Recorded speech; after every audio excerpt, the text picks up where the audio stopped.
Hallelujah, praise the lord. प्रभु यीशु के द्वारा उभारे जाकर मुझे पवित्र आत्मा के द्वारा ये वचन मिला है, और जिस वचन ने मेरी जिंदगी में बहुत गहरा प्रभाव डाला वो वचन मैं आप सभी के साथ बांटना चाहता हूँ, जो कि हमें यहेजकेल की किताब चैप्टर 36 और वचन 22 से हमें मिल सकता है 29 तक। तो मैं ये वचन पर जोर दे के पढ़ना चाहता हूँ, जिस वचन ने मेरी जिंदगी में बहुत गहरा प्रभाव डाला है। इस वचन को पढ़ने में और सुने जाने पर पवित्र आत्मा सबकी आंखें खोले, सबको एक नया जन्म दे, और उस नए जन्म में बढ़ने के लिए हम सबकी सहायता करे यीशु मसीहा के नाम पर, आमीन। इस कारण तू इज़राइल के घराने से कह, यहेजकेल से परमेश्वर पिता बोल रहे हैं कि इस कारण तू इज़राइल के घराने से कह, यहोवा यूं कहता है, हे इज़राइल के घराने, मैं इसको तुम्हारे निमित्त नहीं परंतु अपने पवित्र नाम के निमित्त करूंगा।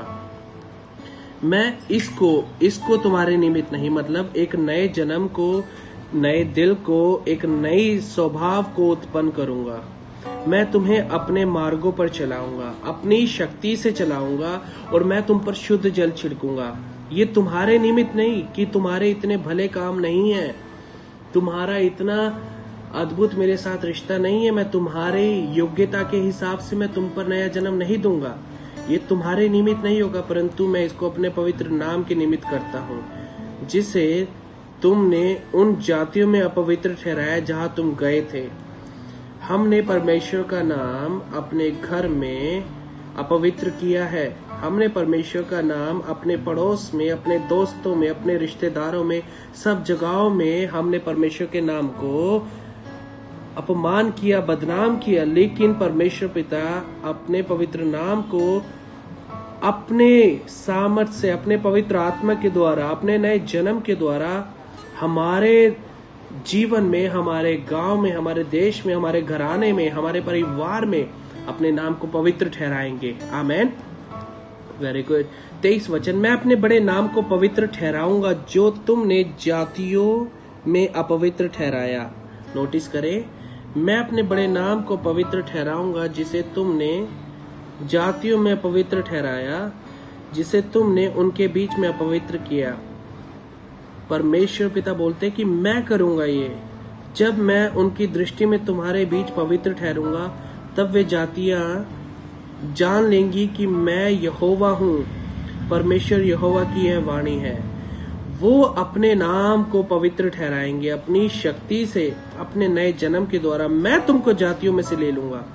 परमेश्वर खींचेंगे हमें, परमेश्वर हमारी आंखें खोलेंगे, पश्चाताप उत्पन्न करेंगे, जैसे उन्होंने पश्चाताप उत्पन्न किया उड़ाऊ पुत्र में, जब वो सूअरों का खाना खा रहा था, जब वो सूअरों को चरा रहा था, उसके मन में परमेश्वर पिता ने कार्य किया और उसको खींच लिया, और वो दौड़ा दौड़ा अपने पिता के घर में गया। हालेलुया। वो हमको इकट्ठा करेंगे और वो हमको अपने निज देश में अपने पास पहुंचाएंगे।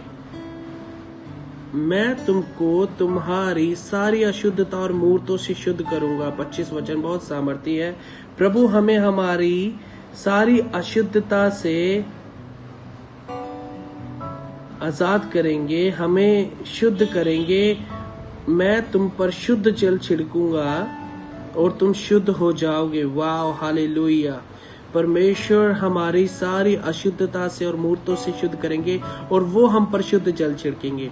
वो हम पर शुद्ध जल छिड़कते हैं, अपने वचन के द्वारा हम पर शुद्ध जल छिड़कते हैं, और उनका शुद्ध जल हमें धो करके एक नया जन्म दे रहा है। मैं विश्वास करता हूँ, और प्रभु कहते हैं मैं तुमको नया मन दूंगा, और तुम्हारे भीतर एक नई आत्मा उत्पन्न करूंगा, और तुम्हारी देह में से पत्थर का हृदय निकालकर तुमको मांस का हृदय दूंगा। वो कहते हैं मैं तुम पर शुद्ध जल छिड़कूंगा, और वो कहते हैं कि मैं तुम्हें तुम्हारी सारी अशुद्धता से और मूर्तों से शुद्ध करूंगा, और वो कहते हैं कि मैं तुमको नया मन दूंगा, और तुम्हारे भीतर नई आत्मा उत्पन्न करूंगा, और तुम्हारी देह से पत्थर का हृदय निकाल कर तुम्हें मांस का हृदय दूंगा। मतलब कि वो हम में वो कार्य को कर रहे हैं, अपने वचन के द्वारा, अपनी दया के द्वारा, अपने बड़े प्रेम के द्वारा, यीशु मसीह के लहू के द्वारा हमें वो एक नया जन्म, एक नया हृदय, एक नई आत्मा और हमारी सारी अशुद्धता से और सारी मूर्तों से जो हमारे अंदर छुपी हुई है, जिस तरीके की भी मूर्ति है, पैसे की मूर्ति, घमंड की मूर्ति, दुनियावी कोई सी भी मूर्ति, झूठे अट्रैक्शन की मूर्ति, वो सब मूर्तियों को, जितना भी प्रभु से बढ़कर चीजों को प्यार करना चाहना, उन सब मूर्तियों को प्रभु हम में से निकाल देंगे। हालेलुया। सारी अशुद्धता से, सारी मूर्तों से हमें शुद्ध करते हैं। ये एक सुपर नेचुरल मिरेकल, एक ये अलौकिक चमत्कार, मुर्दे को जिंदा करने से बड़ा चमत्कार, अंधे की आंखें खोलने से बड़ा चमत्कार, दुष्टात्माओं को निकालने से बड़ा चमत्कार, दुनिया के आशीष मिलने से बड़ा चमत्कार है। वो हमको एक नया जन्म देते हैं, नया मन देते हैं, नई आत्मा देते हैं, पत्थर का हृदय निकालते हैं और हमें मांस का हृदय देते हैं और हमें शुद्ध करते हैं।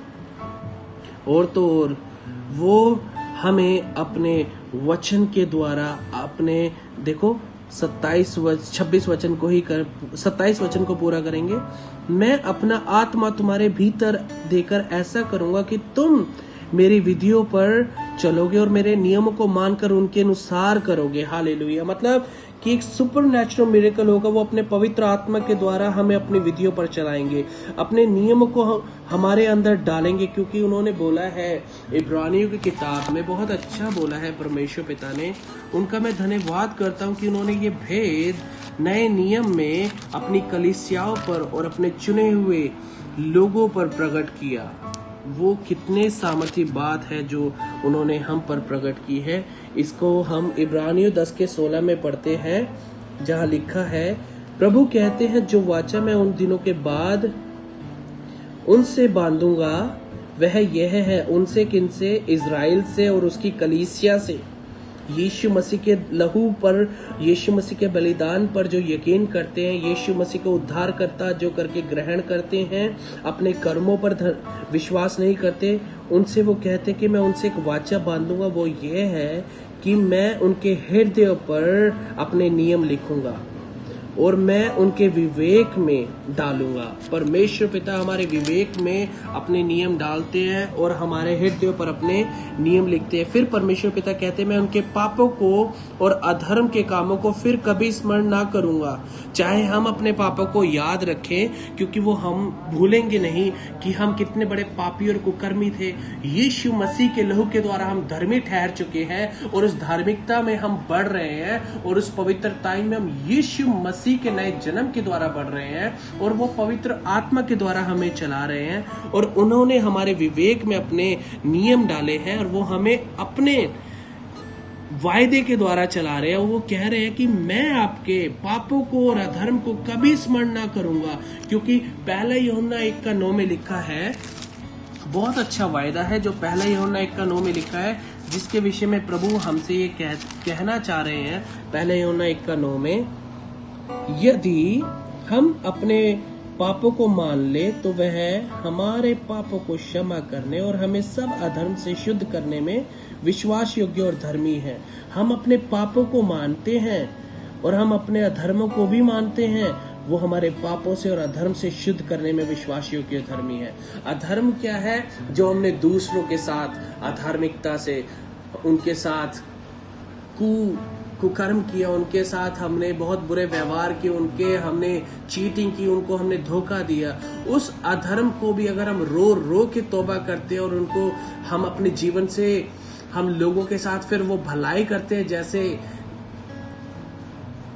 परमेश्वर के बेटे जक्कई ने किया कि जिसको मैंने ठगा उसको मैं वापस दूंगा, तो उसके जीवन से भी अधर्म को परमेश्वर पिता दूर करके उसको धर्मी ठहराते हैं। तो हम अगर अपने पापों को मानते हैं तो वो हमारे कबूल भी करते हैं और उसको हम छोड़ भी देते हैं ना, और हम एक नया निर्णय लेते हैं कि हम यीशु मसीह के द्वारा चलाए चलना चाहते हैं। इसको हम नीति वचन 28 में पढ़ते हैं, नीति वचन 28:14। हमें सिर्फ पापों को मानना नहीं है, वरन क्या करना है, जरा नीति वचन 28 में पढ़े, 28:14 13 से पढ़े। जो अपने अपराधों को छिपाए रखता है उसका कार्य सफल नहीं होता, परंतु जो उनको मान लेता है और छोड़ भी देता है उस पर दया की जाएगी। हालेलुया। जो मनुष्य निरंतर प्रभु का भय मानता रहता है वह धन्य है और जो अपना मन कठोर कर लेता है वह विपत्ति में पड़ता है। इसी कारण मैं आप सभी से ये बोलना चाहता हूँ कि परमेश्वर पिता हम सबको एक नया मन देना चाहते हैं और नई आत्मा देना चाहते हैं। तो उस नए मन में और नई आत्मा में बढ़ने के लिए आप लोग उससे पुकारे, उससे प्रार्थना करें कि प्रभु हमें भी शुद्ध मन दे, हमें भी नया जन्म दे और इस नए जन्म में हमें बढ़ाए अपनी महिमा के लिए। यीशु मसीहा के नाम पर आमीन।